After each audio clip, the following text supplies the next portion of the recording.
Your fear of writing breeds more fear. Inner silence can become a self-perpetuating pattern. There is a simple solution. Never, never, never say to yourself, I am going to write a poem. Never say I am going to write a story or a play or a novel. This is the opening of a chapter on fear from the great book, Writing Alone and with Others by Schneider. And in this video, I'm going to talk about the fear of writing, the fear of our own creative process with the help of Schneider. Welcome back to Devotion to Writing, a channel devoted to helping you cultivate a daily writing practice and to help you overcome your creative blocks, your own self-sabotage and resistance, so that you can realize, that you finally realize, if you have not already, that you are creative abundance, that you are not just abundance itself, you are creation itself, that you cannot help but be creative. It is what you do. It is what you are. It is how you live. We are all this. And as I said in other videos, my channel is not here to help you learn to write. I can't teach you how to write. I know that you already know how to write. What is difficult for most people and what stops most people, and the only thing I think that separates those who are writing and those who are not and just want to, is the fear. What stops them is the fear. And so I hope in this video I can help you ease that fear a little bit, ease the doubt a little bit, and start coming to the page and start devoting yourself just to a creative practice, to your writing practice. This practice alone will eliminate over time the fear. If you're not subscribed, please, I encourage you, if you would like to receive more tips and encouragement, subscribe now, click that button. And if you have already subscribed and you're returning to watch more videos, thank you. I really appreciate your audience. So, how do we face the page and realize that the images, the dreams, the visions, the memories, the aliveness that is playing within us, how do we get out of our fear, get out of the belief or the misbelief that we aren't good enough or talented enough or that we don't have anything to say, and get to the page and begin to write?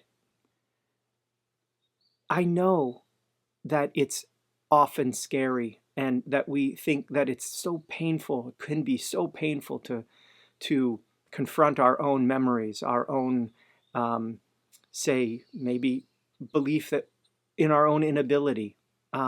Even it can be scary to confront our own success and our own genius and to write something and believe that it is beautiful. That too can be scary. Well, Schneider advises what I've restated many times, and that is simply to be a writer, to begin writing. You just need to begin. You don't need to know anything more. You don't need to learn anything more. You don't need to have thought through a story or a poem. You don't even know you don't even need to know what you are going to write. I know this is easier said than done, but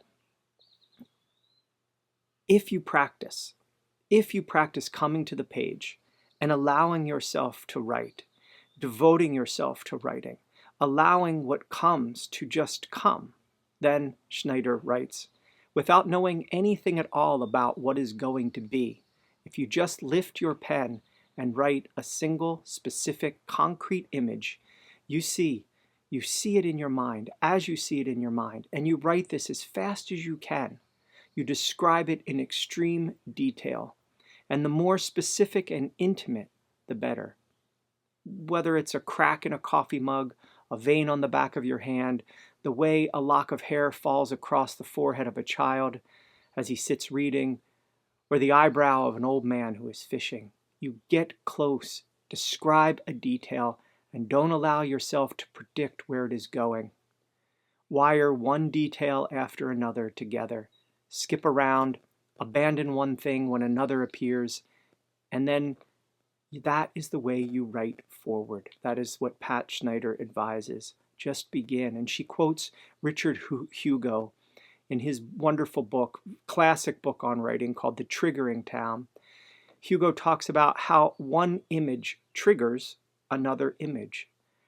Most of his poems, he says, begin with a town. He did this intentionally because he felt that the concreteness of a place would trigger him, would trigger further images, further ideas, further memories. And when the poem was done, he said he would just go back and remove the town and he would have the poem. And I've said in previous videos about my own personal writing experience when I was writing my first collection of poetry, A Strange Catechism, which is available online and also through my website, justinaaron.com, that I began nearly every poem in that collection with the same sentence or a slight variation, which was, on the first day of standing and turning counterclockwise in the parking lot. Now, I would just change that day from the first day to the third day to the 21st day or whatever it was. And I just allowed myself to, not myself actually, I would just allow the poem to precipitate from that one image of standing in a parking lot and turning. And I felt that anything could happen from there because I had already put something concrete on the page. I already had the image of someone somewhere doing something, and then it could rain. A rainbow could appear, a bird could fly over, a bird could land on one's shoulder. They could have a memory of their childhood. We could travel. I could travel. And it was so miraculous and varied. That writing process, those poems that came were so varied and miraculous that I realized through that process, and this is really how I came to the idea of devotion to writing, is that I realized then that I contain, as do you, universes, many multitudes, infinite universes. And we just have to get out of our own way, and we just have to allow what is in us to flow through us. What is in our way is often fear. And you could write an entire book, as I could, about all the fears and doubts I have about creating, about writing, all the things that could go wrong, all the reasons that I can't do it, all the reasons I'm not good enough and talented enough. In fact, you might list some of those right now. If you want, pause this video and get your journal or sheet of paper or just write it on your computer or your phone. But list the things that come up for you as fear or doubt in your own writing. What is it that you are afraid of? And for me, I know it could be anything from not being able to do it, not being good enough, not being talented enough, to actual fear on the other end of the spectrum of my own success. What if this poem, what if this work actually has an audience? Then what? Then who am I responsible for? Then what am I responsible for? Then what would happen? Oh my goodness. We can allow our minds to really run away with us, which only derails our creativity. So what Hugo is talking about and what Pat Schneider is writing about is really central to the process of creative writing. She writes that the disconnections are as important as the connections. One image triggers another. And like a person walking on large rocks across a creek, we will not get to the fifth rock that allows us to get to the further bank unless we first step on and then abandon rocks 1, 2, 3, and 4. We begin with an image, and then when something else, another image, or it leads to another image, we abandon that first one and we take that leap. We cross to the second rock and the third rock, the image, and so forth until we reach the end or until we reach the further bank. And here, I think, is the golden truth that Schneider drops next. That first image that comes, may not be the treasure I am after. The first image that comes may not be the treasure I am after. And what an interesting practice this is for our writing, because sometimes we can get attached to that first thing, that first image that concrete memory, that desire that we want to write that inspires us, right? But that is just the thing that leads us to make this grand crossing to something unforgettable. And we can't become too attached to that. That is, this might not be the deepest treasure. This might not be the full treasure. This is just a crumb along the way. So very often that first image that we allow ourselves to begin with leads much further, much deeper. She writes, your best, your deepest writing often will not come to you first. You have to follow a kind of trail and allow images to come and go, sketch as visual artists sketch until you get to what Tess Gallagher called something I can't forget. The something you can't forget. You write yourself to something you can't forget. And just as I'm speaking this out loud and thinking about this, that what I love, part of what I love about the creativity, about creating, is that we often are making not just what we're making on the page, but we are making of ourselves something that we can't forget. We are making beauty. We are making, for lack of a better word, love. And I love this. Pat Schneider does warn that don't ask yourself about this along the way. That is, while you're writing, saying, oh, is this something I'm not going to be able to forget? Is this something meaningful? Is this something deep?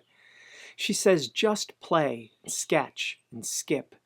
And I'll add lumber or trudge, because as one student of mine pointed out, I don't feel like writing is skipping at all. She said, I feel like it's trudging. So for her and for myself, from my own experience, I'll add that, yes, play on the page, sketch, skip, also trudge, lumber, however it feels to you, but move from one thing to another. Because sometimes writing is a leap, but sometimes it's a slog. But however it feels to you, convey yourself along. That is, be conveyed, image to image, color to color, texture to texture, until you forget that you're writing at all.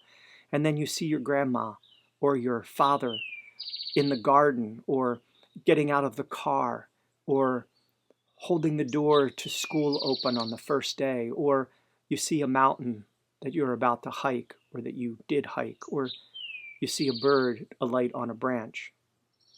Where you want to be is in that dreaming place, where the unconscious, where your unconscious is engaged, and your writing is without effort. Trust yourself, Pat Schneider says. That will be your best writing. Lose yourself. Write without fear.